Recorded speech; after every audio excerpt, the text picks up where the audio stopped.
কাদেরকে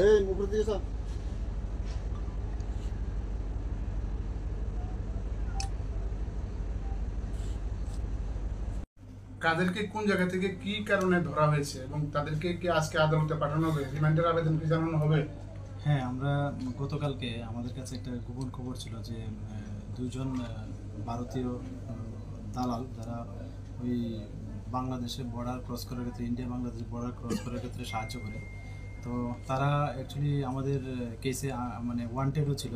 তো সেই সুবাদে যখন আমাদের কাছে এমন খবর আসে তখন আমরা জিআরপি থানা, আরপিএফ থানা এবং আমাদের যে বিএসএফের যে গোয়েন্দা দপ্তর আছে প্লাস আরও যে সিস্টার এজেন্সি আছে আমাদের, আমরা সবাই মিলে আমরা আগরতলা রেল স্টেশনে বিভিন্ন জায়গাতে আমরা ছড়িয়ে ছিটিয়ে পড়ি সিভিল ড্রেসে।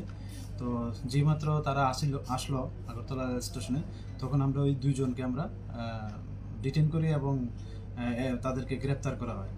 তো আজকে তাদের আগরতলা মহামান্য আদালতে প্রেরণ করা হবে এবং পুলিশ রিমান্ডও চাওয়া হবে। তাদের নাম কি এবং তাদের বাড়ি কোন জায়গায়? তাদের একজনের নাম হলো বিপ্লব মালাকার, ওনাকে কালু ডাক নাম, কালু বলে ডাকে। তো ওনার বাড়ি চানিপুর, সিদাই থানার অন্তর্গত। আরেকজন হলেন শ্রী বিশাল দত্ত, উনি সাউথ গোলাঘাটি বাড়ি, আর টাকারজলা পিএসের আন্ডারে। তো আমরা দুইজনকে গ্রেপ্তার করেছি এবং আজকে তাদের মহামান্য আদালতে প্রেরণ করা হবে। তাদেরকে সামান্য জিজ্ঞাসাবাদ থেকে কোনো কিছু ক্লু পাওয়া গেছে? অ্যাকচুয়ালি এটা তো আন্ডার ইনভেস্টিগেশন, তো এটা আমি এমনিতে ওপেনলি বলতে পারছি না, মানে তদন্তের স্বার্থে আর কি। তো আপনারা জানবেন আরও পরবর্তী সময় জানবেন। কি ধারায় মামলা হয়েছে?